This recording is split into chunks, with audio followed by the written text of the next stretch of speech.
በዘንድሮ ውድድር ዓመት የቼልሲ እግር ኳስ ክለብ ከተቸገረባቸው ጉዳዮች መካከል አንዱ የቼልሲ ተጫዋቾች የዲሲፕሊን ጉዳይ ነው። ተጫዋቾቹ በየጨዋታዎቹ ላይ ቢጫ ካርድን ይመለከታሉ፣ አለፍ ሲልም ደግሞ የቀይ ካርዶች እየተስተዋሉ ይገኛሉ። ነገር ግን እነዚህ ችግሮች የአሰልጣኝ ኤንዞ ማሬስካ ችግሮች ብቻ አይደሉም። ከአሰልጣኙ መምጣትም በፊት ቼልሲ በዲሲፕሊን ጉዳይ ጥያቄዎች የሚነሱበት ክለብ ነበር። አሁን የቼልሲ ዲሲፕሊን ችግር በየጊዜው መነጋገሪያ ርዕስ ሆኖ እየቀጠለ ይገኛል። ይህ ጉዳይ እንዴት ባለ መንገድ ይታያል? የቼልሲንና እንዲሁ ደግሞ የተጫዋቾቹን የስነ ምግባር ጉዳይ በዚህኛው ፕሮግራማችን ላይ የምንመለከት ይሆናል።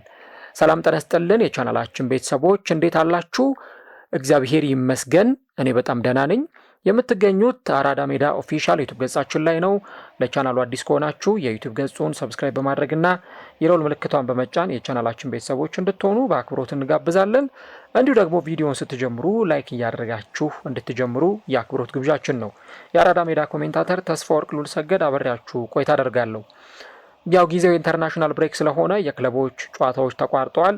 ያ መሆኑን ተከትሎ እንደዚህ አይነት ጉዳዮችን ለመመልከት የበለጠ እድል ስለሚሰጠን እንደዚህ አይነት ጉዳዮችን ከዚህ በኋላም የምንመለከት ይሆናል ማለት ነው። እንግዲህ ቼልሲና በተለይም የዘንድሮውን የውድድር ዓመት ስንመለከት አንድ እንደ ኢሹ ወይም እንደ ጥያቄ አድርገን ከምናነሳቸው ጉዳዮች መካከል አንዱ የዚህ የቼልሲ ተጫዋቾች የዲሲፕሊን ጉዳይ ነው። የዲሲፕሊን ጉዳይ ብለን ስንል ቢጫ ካርዶችን ከመመልከትና ቀይ ካርዶችን ከመመልከት ጋር የተያያዘ ጉዳይ መሆኑን ልብ ልንል ይገባል። በሊቨርፑል ጨዋታ ላይ እንደተመለከትነው ቼልሲ ከረጅም ጊዜ በኋላ ለመጀመሪያ ጊዜ በጨዋታው ላይ አንድም ተጫዋች ቢጫ ካርድ ሳይመለከት የተጠናቀቀበት ጨዋታ ነበር። በእርግጥ እንደዛም ሆኖ ደግሞ የክለቡ አሰልጣኝ ኤንዞ ማሬስካ 2 ጊዜ ቢጫ ካርድ ተመልክተው ከዛ በኋላ በቀይ ካርድ ከሜዳ ሲወጡ እንደነበር ተስተውሏል። እሳቸውም በተለይም ከጨዋታው በፊት ከሊቨርፑል የጨዋታ መርሃ ግብር አስቀድሞ ጥያቄ ሲቀርብላቸው ምንም አይነት የዲሲፕሊን ችግር አይደለም እየተስተዋለ የሚገኘው የሚል ሀሳባቸውን ሲያነሱ ነበር። እሳቸው ይህን ሀሳብ ሲያነሱ ከ12 ወር በፊት ሲናገሩ ከነበረው ሀሳብ ጋር ተያያዥነት የነበረውን ሀሳብ ነው በድጋሚ ሲያነሱ የነበረው።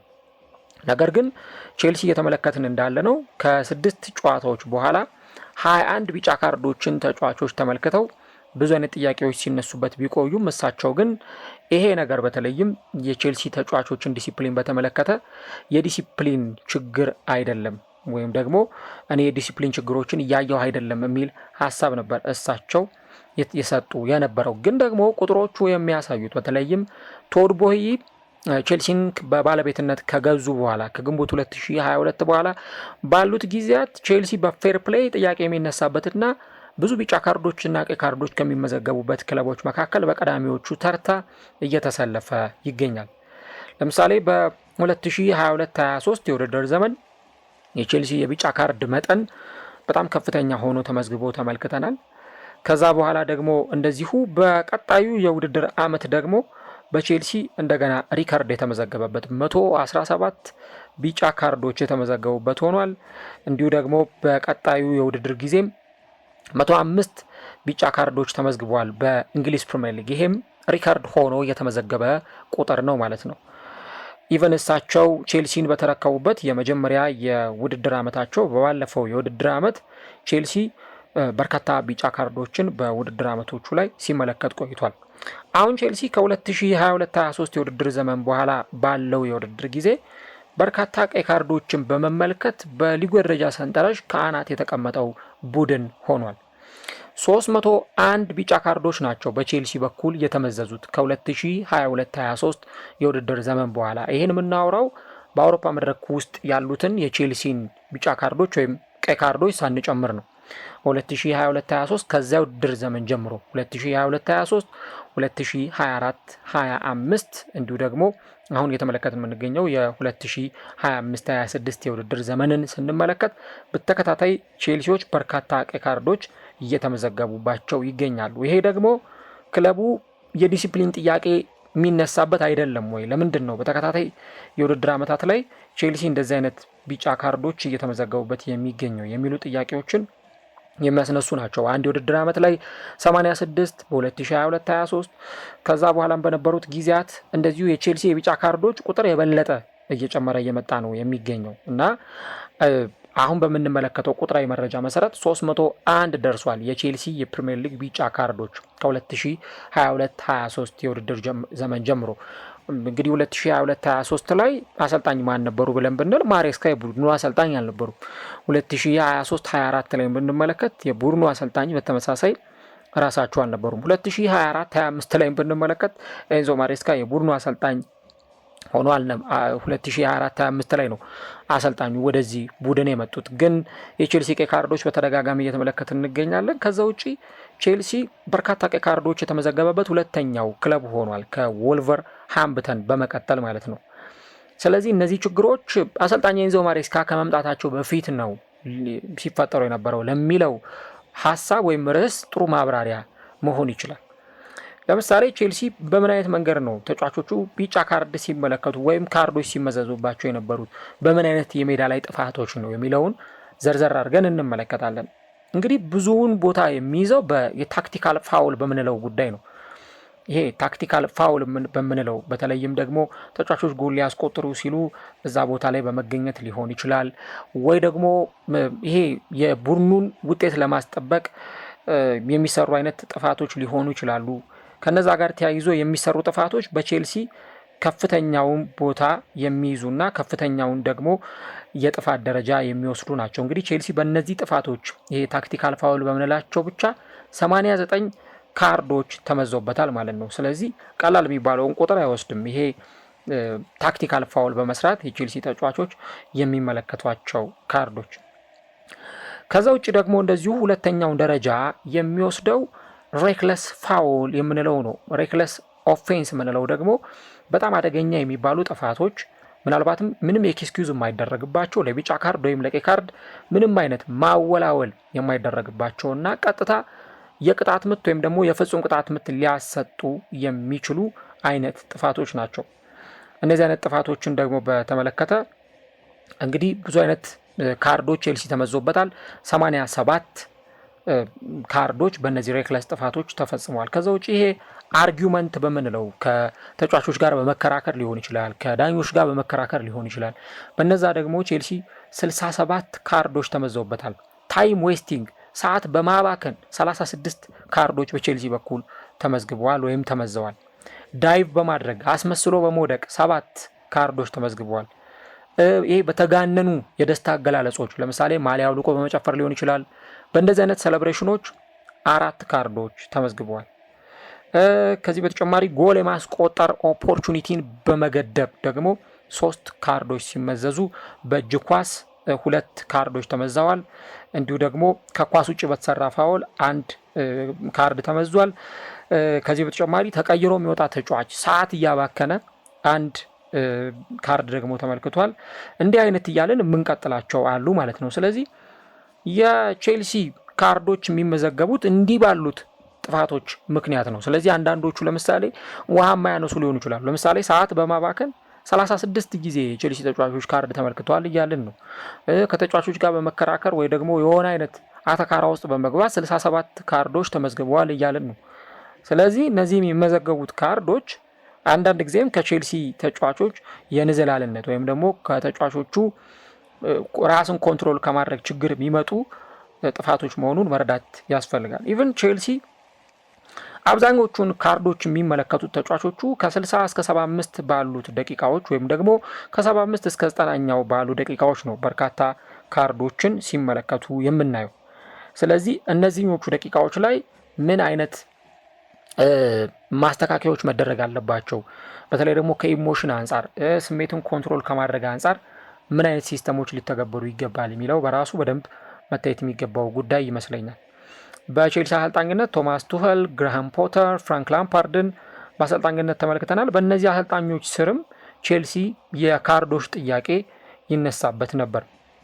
ከዛ ውጭ ቅድም እያልን ነበር የታክቲካል ፋውል የሚሰሩባቸው ሁኔታዎች አሉ ብለን እያነሳን ነበር። ግን ለምሳሌ ቶድ ቦይ ቼልሲን ከተረከቡበት ጊዜ ጀምሮ ቼልሲ ምን አይነት ካርዶችን ይመለከቱ ነበረ የሚለውን ነጥብ ብናነሳ በጣም እንገረማለን። እንግዲህ ከ300 በላይ ቢጫ ካርዶች ናቸው የተመዘገቡት እያልን ነው።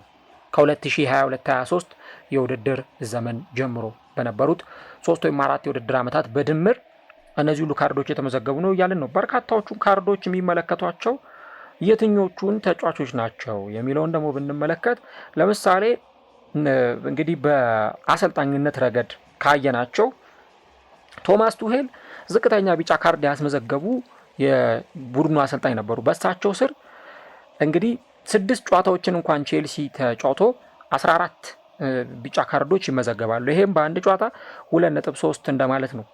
ፍራንክ ላምፓርድ በሚያሰለጥንበት ጊዜ በ9 ጨዋታዎች 19 ቀይ ካርዶች ተመዝግበዋል። እንግዲህ እያልን ያለ ነው ከቶድ ቦሂ የአመራርነት ጊዜ በኋላ በነበረው አሰልጣኞች ስር ነው። ቶማስ ቱሄል 6 ጨዋታ ብቻ ነው በቶድ ቦሂ ስር ያደረጉት። ግራሃም ፖተር በ23 ጨዋታዎች 46 ካርዶች ተመዝግበውባቸዋል። ሞሪሲዮ ፖቼቲኖ በ38 ጨዋታዎች የፕሪሚየር ሊግ ጨዋታዎች ማለት ነው 107 ካርዶች ተመዝግበውባቸዋል። ያው ጨዋታዎቹ በጨመሩ ቁጥር ቢጫ ካርዱም እየጨመረ ነው የሚሄደው። ኤንዞ ማሬስካ ደግሞ የክለቡ አሰልጣኝ ከሆኑበት ጊዜ አንስቶ በ45 የፕሪሚየር ሊግ ጨዋታዎች ቼልሲ 115 ቢጫ ካርዶችን ተመልክቷል።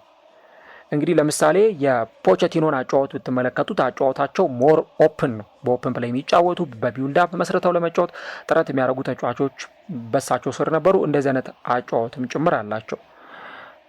ግን ደግሞ ምናልባት የሚሰሩት ሌሎች ጥፋቶችም እንዲሁ አነጋጋሪ መሆን ይችላሉ። የኤንዞ ማሬስካ ማጫወት ተመሳሳይ ሊሆን ይችላል። ግን ደግሞ ቼልሲ ኳስን ዶሚኔት አድርጎ የሚጫወት ቡድን ሆኖ ሳለ እንዴት በዚህ ልክ በጣም ብዙ ቢጫ ካርዶች እና ቀይ ካርዶች ሊበዙ ይችላሉ የሚሉ ጥያቄዎችን ደግሞ ማስነሳቱ አይቀርም።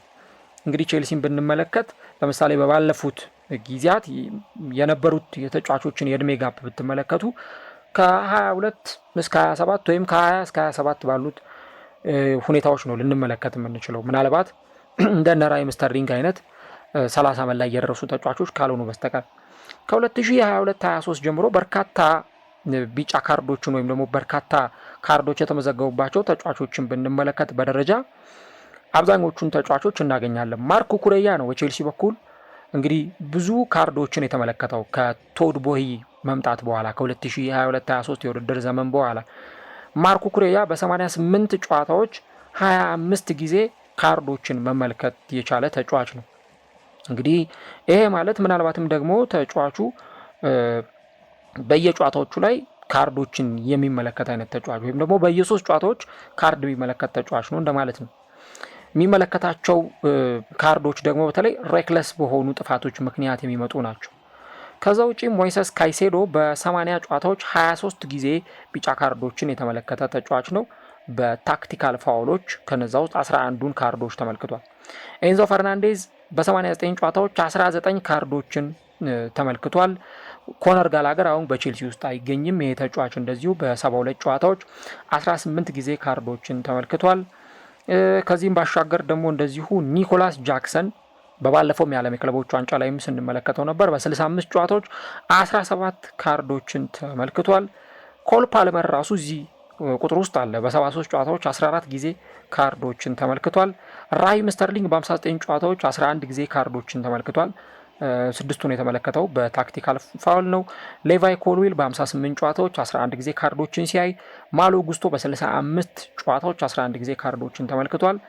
ዌስሊ ፎፋና ደግሞ በ32 ጨዋታዎች 10 ጊዜ ካርዶችን የተመለከተ ተጫዋች ነው ማለት ነው። ስለዚህ የቼልሲ አብዛኞቹ ምንላቸው ተጫዋቾች እንግዲህ አሁን ላይ ወደ 9 ምናምን አካባቢ ተጫዋቾችን ሊስት አውት አድርገናል። በጣም ብዙ ተጫዋቾች ካርዶችን እየተመለከቱ ነው የሚገኝ። ስለዚህ ቼልሲዎች ቻሌንጆችን ፋይት የሚያደርጉት እንዴት ባለ መንገድ ነው፣ ወይ ደግሞ ቻሌንጆችን የሚጋፈጡት እንዴት ባለ መንገድ ነው? አንዳንዴ በራሳቸው ስህተት ካርዶችን ሊመለከቱ ይችላሉ። ለምሳሌ የቼልሲውና የዩናይትድን ጨዋታ ብታስታውሱ ሮበርት ሳንቼዝ አላስፈላጊ የሚባል ውሳኔ ነው የወሰነው። መጀመሪያ ጎሉን ለቆ መውጣቱ አላስፈላጊ ውሳኔ ነው። ከዛ ደግሞ ጥፋቱን መስራቱ ሌላኛው አላስፈላጊ ውሳኔ ነው። በብራይተኑም ጨዋታ ላይ እንደተመለከትነው አላስፈላጊ የሚባል ቀይ ካርድ ነው በዛ ጨዋታ ላይም ሲመዘዝ የተመለከትነው። ያንን ስህተት ለማረም በሚል ሂደት ነው ጥፋቱ የተሰራውና ከዛ በኋላ ደግሞ ያኛው ቀይ ካርድ እየተመለከት ነው ማለት ነው። እና አሰልጣኙም ቢሆን ሲናገሩ ነበር በ10 ተጫዋች እየተጫወቱ ማኔጅ ማድረግ ጨዋታን ማኔጅ ማድረግ በጣም ከባድ ነው ሲሉ ነበር። ቼልሲ ያጣቸውን በጣም ብዙ ነጥቦች ብታስታውሱ እንዲህ ባሉት የቀይ ካርዶች ምክንያት ነው። ለምሳሌ የዩናይትዱ ጨዋታ ከቼልሲ አቅም በላይ አልነበረም። በሁለተኛው አጋማሽ ያንን ተመልክተናል። ግን ደግሞ በዛ ቡድን ውስጥ የተመለከትነው ቀይ ካርድ ክለቡን ላላስፈላጊ ጉልበት ዳርጎት በኋላ ላይ ያልተፈለገ ውጤት እንዲመዘገብ ምክንያት ሆኗል። ሌሎቹንም ጨዋታዎች ብትመለከቱ ተመሳሳይ አይነት ሁኔታዎችን ነው። የብራይተኑን ጨዋታ ቼልሲ ተጫዋች በቀይ ካርድ እስከሚወጣበት ድረስ ጥሩ ኮንትሮል አድርጎም እየመራም ጭምር ነበር። ስለዚህ ቼልሲ በተለይ በዘንድሮ ውድድር ዓመት የተለያዩ ውድድሮች ላይ ሻምፒዮን መሆን ካለበት፣ ፕሪሚየር ሊግ ላይ፣ ቻምፒየንስ ሊግ ላይ ውጤታማ መሆን ካለበት፣ በውስጥ ውድድሮችም ላይ ጭምር እነዚህን ነገሮች በደንብ ማኔጅ ማድረግ ይጠበቅበታል። እነዚህን ነገሮች ማኔጅ ማድረግ ካልተቻለ በጣም አስቸጋሪ ነው የሚሆነው ለቼልሲ እና የውድድር ዓመቱ ላይ የተመለከትናቸው ያሉም ችግሮች አሁን የመጡ ሳይሆን ገና ቶማስ ቱሄል በነበሩበት ጊዜ ከዛም በኋላ በነበሩት ጊዜያት ላይ ስንመለከት እንደነበረው በተደጋጋሚ ጊዜ የቼልሲ ተጫዋቾች ቢጫ ካርዶችን፣ ቀይ ካርዶችን የሚመለከቱባቸው ሁኔታዎች ነበሩ። እንግዲህ ብዙ ጊዜ ፋውል ይሰራሉ ተብሎ የሚጠበቁት ይሄ ሚድ ቴብል ላይ የሚገኙ ወይም ደግሞ ከደረጃ ሰንጠረዡ በታች የሚገኙ ከወገብ በታች የሚገኙ ቡድኖች ናቸው ብዙ ጊዜ እንደዚህ አይነት ጥፋቶችን ሲሰሩ የምንመለከተው።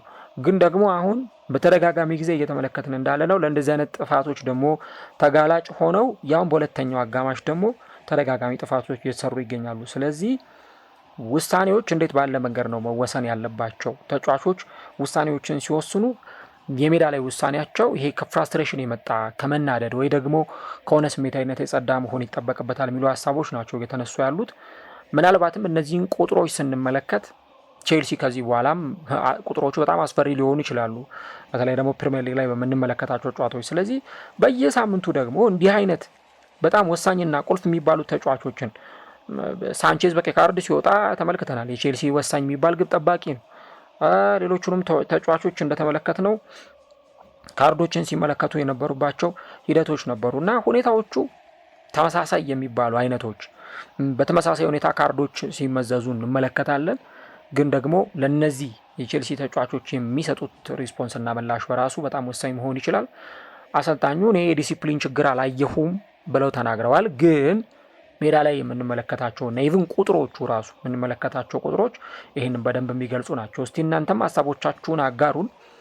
የቼልሲ ካርዶች መብዛት ቅድም እንዳልኩት ከ300 በላይ ካርዶች ተመዝግበዋል።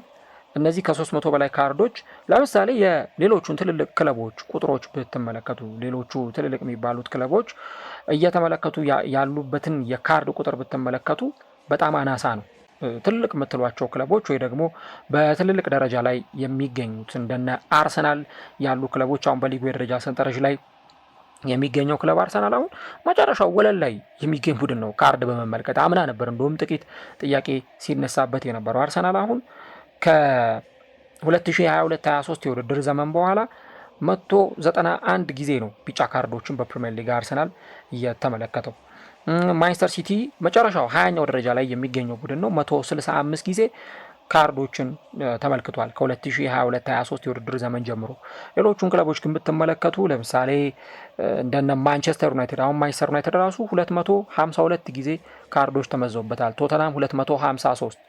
ስለዚህ የዲሲፕሊን ጥያቄዎች መነሳት መጀመራቸው ትክክለኛ ነው ሊባል ይችላል። ግን ፕሪሚየር ሊጉ ላይ የምናያቸው ካርዶች ራሱ መጠናቸው በጣም ብዙ መሆኑን የሚያሳይ ነውና ቀጣይ ደግሞ የሚጠበቁት ይሄን ነገር እንዴት አድርገው አሰልጣኙ መቅረብ ይችላሉ፣ እንዴት አድርገው ሊያስተካክሉት ይችላሉ የሚለውን ነገር አብረን እንመለከተዋለን። እናንተ ሀሳቦቻችሁን ጻፉልን።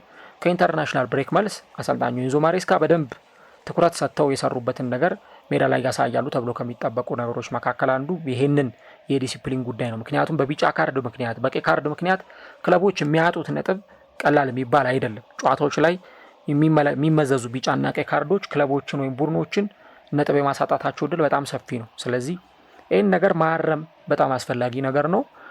ቀጣይ ደግሞ የሚጠበቀው እንግዲህ ይህን ነገር እንዴት ያስተካክሉታል የሚለው ጉዳይ ነው።